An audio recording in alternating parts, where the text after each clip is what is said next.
के अलग अलग इलाके हैं जहां पर AQI काफ़ी ज़्यादा गंभीर श्रेणी में है, वो हम आपको दिखा रहे हैं। और सोचिए कि यहाँ पर जो लोग रह रहे हैं, जिस आबो हवा में सांस ले रहे हैं, उनका क्या हाल होगा। मुंडका की अगर हम बात करें तो 339, नजफगढ़ में 315, नरेला की बात की जाए तो 326, नेहरू नगर में 378 और पड़पड़गंज की अगर हम बात करें तो 338 AQI पड़पड़गंज में दर्ज किया गया है। इसके साथ ही साथ ये देखिए बुराड़ी क्रॉसिंग 330, चांदनी चौक की हम बात करें तो ये मार्केट एरिया है और यहाँ पर 355 दर्ज किया गया है। द्वारका सेक्टर 8 347, ITU की बात करें तो 333 दर्ज किया गया है। जहांगीरपुरी में 360 AQI का स्तर है।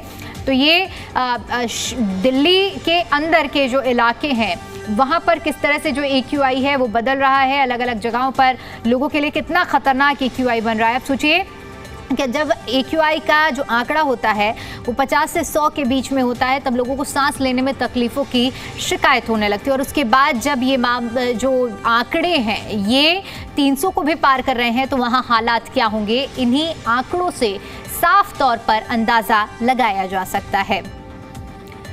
और चलिए अब खबरों में आगे बढ़ते हुए बात करेंगे जहां राजधानी दिल्ली में ऑड इवन लागू नहीं होगा। ये स्पष्ट किया गया है दिल्ली के पर्यावरण मंत्री मनजिंदर सिंह सिरसा की ओर से। उन्होंने कहा है कि पूर्व की आप सरकार में ऑड इवन ड्रामा था, हम लोगों को परेशान नहीं करना चाहते हैं। दरअसल आपको बता दें कि दिल्ली सचिवालय में आज प्रदूषण के मुद्दे पर महत्वपूर्ण बैठक हुई है। CM रेखा गुप्ता की अध्यक्षता में बैठक हुई और इस बैठक में प्रदूषण नियंत्रण के लिए बनाई जा रही समिति, ये जानकारी मनजिंदर सिंह सिरसा की ओर से दी गई। उन्होंने कहा कि विशेषज्ञ, वैज्ञानिक और तकनीक और सलाहकार इस कमेटी में शामिल होंगे। CM खुद इस समिति की बैठकों की अध्यक्षता करेंगी और इसके साथ ही साथ ये भी बताया गया है केंद्रीय पर्यावरण मंत्री मनजिंदर सिंह सिरसा की ओर से कि NCR में वाटर स्प्रिंकलर्स लगाने के निर्देश दिए गए हैं। जब बात हम NCR की कर रहे हैं तो इसमें बात फरीदाबाद की भी होगी, बात गुरुग्राम की भी होगी। तो ऐसे में फरीदाबाद और गुरुग्राम में वाटर स्प्रिंकलर्स भी लगाए जाने की बात कही गई है, गाजियाबाद में भी वाटर स्प्रिंकलर्स लगाए जाने की बात कही गई है। और इसके साथ साथ आपको बता दें कि महत्वपूर्ण बात जो इस बैठक के बाद मंत्री मनजिंदर सिंह सिरसा ने कही है कि अगले 72 घंटों के भीतर सभी गड्ढों को भरने के दिशा निर्देश दिए गए हैं। साथ ही साथ ये भी स्पष्ट किया गया है कि नियमों का उल्लंघन करने पर सख्त एक्शन किया जाएगा और सभी एजेंसियों के खिलाफ सख्त कार्रवाई की जाएगी। सभी सरकारी निर्माणाधीन भवनों पर जो फेंसिंग है उसे अनिवार्य किया गया है, जरूरी किया गया है। इसके अलावा सभी प्रदूषणकारी उद्योगों को 20 दिनों का समय स्पष्ट रूप से दिया गया है और जो भी आदेशों का पालन नहीं करता है उस पर सख्त कार्रवाई की जाएगी। यानी कि स्पष्ट तौर पर बैठक में ये जो निर्णय लिया गया है ये प्रदूषण को कम करने की दिशा में अगर इसका पालन होता है तो मील का पत्थर साबित होगा।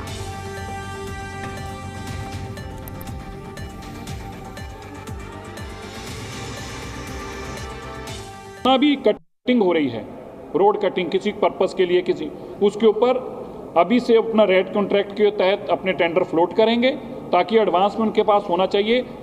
एजेंसी पैसा जमा कराती है, रोड कटिंग का काम होता है, उसके बाद टेंडर लगता है। Takes months and months. इस दौरान वहाँ पे बहुत डस्ट होती है, उसको रोकने के लिए आज ये तय किया गया है कोई भी रोड कटिंग जैसे ही खत्म होगा काम उसको तुरंत करना होगा। उसके लिए कोई टेंडर नहीं होगा, पहले से ही इसको रेट कॉन्ट्रैक्ट किया जाएगा ताकि तुरंत उनका काम को बंद किया जा सके। अगली मीटिंग से पहले ये तय करना है कि CND वेस्ट से बने हुए प्रोडक्ट जो हैं 100% CND वेस्ट से उठने चाहिए। उसके लिए एजेंसीज भी, गवर्नमेंट एजेंसी और अगर प्राइवेट पार्टिसिपेशन की जरूरत भी पड़ेगी उनको भी इन्वॉल्व किया जाएगा, मैंडेटरी किया जाएगा। लेकिन CND वेस्ट का कोई भी प्रोडक्ट जो है, एंड प्रोडक्ट जो है वो खपत पे बचना नहीं चाहिए ताकि CND वेस्ट को दिल्ली में से हटाया जा सके। सालों से कम गंदी हवा हुई है, ऐसा नहीं कि साफ हवा हो गई है, और ऐसा संभव भी नहीं था कि 9 महीनों में ऐसा कुछ जादू हो सकता है। हम पिछले 10-12 सालों की आम आदमी पार्टी की, 15 सालों की कांग्रेस की बीमारी को झेल रहे हैं। वो बहाने लगाते थे, हम टीवी में आपके सामने आके बात करते हैं, हम आपको बता रहे हैं हम कदम उठा रहे हैं और कदमों के चलते बहुत ज़्यादा अंतर दिखाई देगा। एक दिन में ऐसा संभव नहीं होता, लेकिन 50 पॉइंट्स का AQI नीचे आना हर रोज, ये अपने आप में एक सार्थक कदम है। हमारी कोशिश है दिल्ली के लिए जितने कदम उठाए जा सके, इसके लिए दिल्ली के लोगों को हम टाइम पे आग्रह भी करते हैं हमारा साथ दें। जो वायलेशन की भी जानकारी मिली थी अभी DPCC को कहा गया उन सबके खिलाफ आज ही चलान करेंगे और उन पर कार्रवाई करेंगे और अफसर शुड बी हेल्ड रिस्पॉन्सिबल। जी दिल्ली एनसीआर हरियाणा से बातचीत करते हुए दिल्ली कांग्रेस के अध्यक्ष ने कहा है कि कांग्रेस में लोगों का विश्वास बढ़ रहा है। देवेंद्र यादव ने बातचीत में इस चीज का भी जिक्र किया है कि 12 में से कांग्रेस के पास एक भी सीट नहीं थी। अब लोगों का विश्वास वापस कांग्रेस की ओर लौट रहा है। जो मेहनत हमने दिल्ली के मुद्दों को उठाने थे जन मेहनत से, और उसका नतीजा लोगों का विश्वास अब हमारी तरफ आता हुआ दिख रहा है। 3 सीट आम आदमी पार्टी जीती, लेकिन 8% वोट उनका कम हुआ है। जो दलित और पिछड़ा तबका था, जो माइनॉरिटी थी, अब वह कांग्रेस की तरफ आ रही है। ये देवेंद्र यादव की ओर से कहा गया है।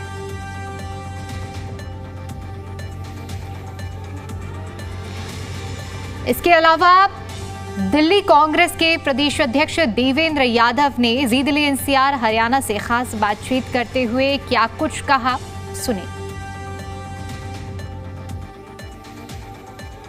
दिल्ली नगर निगम के 12 वार्डों में हुए उपचुनाव के नतीजे आ गए। कांग्रेस का भी खाता खुला, एक सीट पर बड़ी जीत दर्ज की है। हमारे साथ दिल्ली कांग्रेस प्रदेश अध्यक्ष भी हैं देवेंद्र यादव जी। आपका भी खाता खुल गया, मेहनत की थी, लेकिन जो सीट है वो कम रह गई, 12 में से एक सीट आ पाई है। ये मैं समझता हूँ कि आप जानते हैं कि 12 की 12 सीटें जो थी वो कांग्रेस के पास एक भी सीट नहीं थी, और हमारा यहाँ पर वोट प्रतिशत भी जो था वो मात्र 6.5% पे अटका हुआ था। तो कहीं ना कहीं ये लोगों का विश्वास है जो वापस कांग्रेस पार्टी में लौट रहा है। हमारी मेहनत, जो हमने दिल्ली के मुद्दों को उठाने का काम किया, जिस तरीके से हमने संगठन का काम किया, कहीं ना कहीं उसका नतीजा है कि लोगों का विश्वास हम में लौटा है।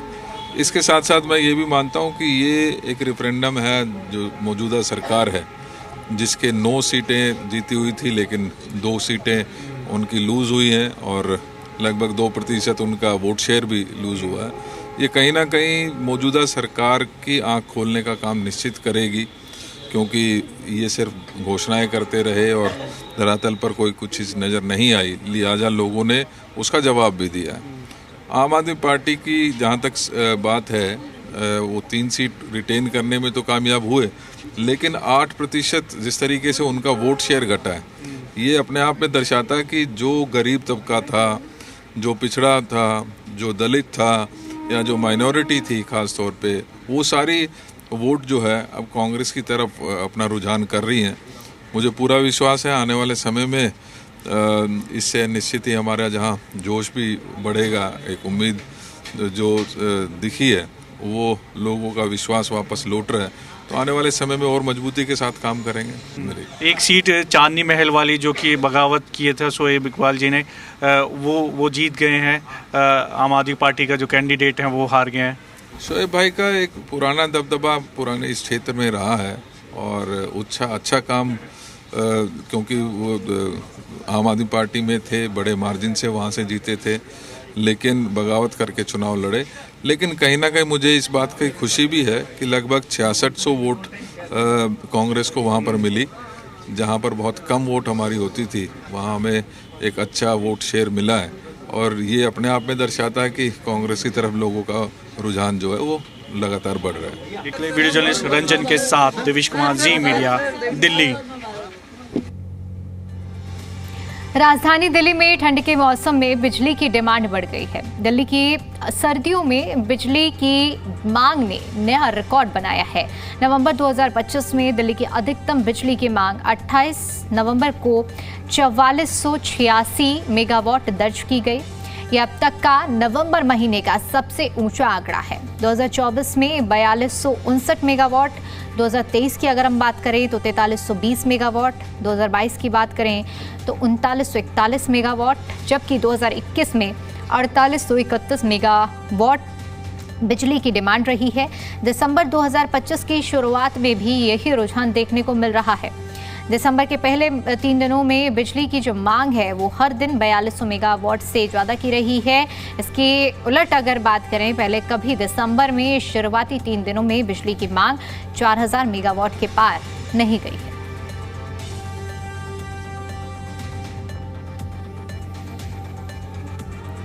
तो सर्दियों में बिजली की डिमांड ने इस बार नया रिकॉर्ड बनाया है। इसी पर ज्यादा अपडेट के साथ जी मीडिया संवाददाता नीतू हमारे साथ जुड़ चुकी हैं। नीतू, किस तरह से इसे देखा जाए, इस बार जो आंकड़ा, जो बिजली की डिमांड में इजाफा हुआ है, क्या मुख्य तौर पर इसके पीछे की वजह मानी जाए? देखिए, मुख्य तौर पर अगर बिजली की डिमांड की आप बात करती हैं तो हम देख रहे हैं हर साल, चाहे बात गर्मियों के सीजन की हो या सर्दियों के सीजन की हो, जो बिजली की डिमांड है उसमें इजाफा होता नजर आ रहा है। लेकिन अब इसकी अगर आप BSES के आंकड़ों की माने तो वो साफ तौर पर ये कहते हैं कि उपभोक्ता जो है उनमें इजाफा हो रहा है और इसी की वजह से बिजली की जो डिमांड है वो भी बढ़ती जा रही है। और इस नवंबर 2025 में दिल्ली की जो सबसे ज्यादा बिजली की डिमांड है वो 28 नवंबर को 4,486 मेगावाट दर्ज की गई है, क्योंकि सर्दियों में देखिए थोड़ी सी बिजली की डिमांड गर्मियों की तुलना में कम हो जाती है। और यही वजह होती है कि गर्मियों में हम देखते हैं पावर कट की समस्या फिर भी थोड़ी बहुत हो रही होती है, लेकिन सर्दियों के दौरान इसमें भी काफी कमी देखी जाती है। लेकिन अब धीरे धीरे सर्दियों में भी, क्योंकि अगर आप पिछले साल की तुलना में देखें तो इस साल लगभग 200 मेगावाट बिजली की ज्यादा खपत आज के दिन देखी जा रही है। दिसंबर 2025 की शुरुआत में भी अब यही रुझान देखने को मिल रहे हैं और पहले जो 3 दिन है उसमें बिजली की डिमांड हर दिन ज्यादा ही रही। बिल्कुल नीतू, और ये साफ तौर पर देखने को मिला है कि इस बार डिमांड बहुत रही है। बहुत शुक्रिया आपका हमारे साथ जुड़ने के लिए और जानकारी साझा करने के लिए। तो देखिए, अधिकतम मांग की अगर हम बात करते हैं तो इस बार नवंबर के आखिरी दिनों में दर्ज की गई है और 4446 मेगावाट बिजली की डिमांड इस बार नवंबर 2025 में दर्ज की गई है।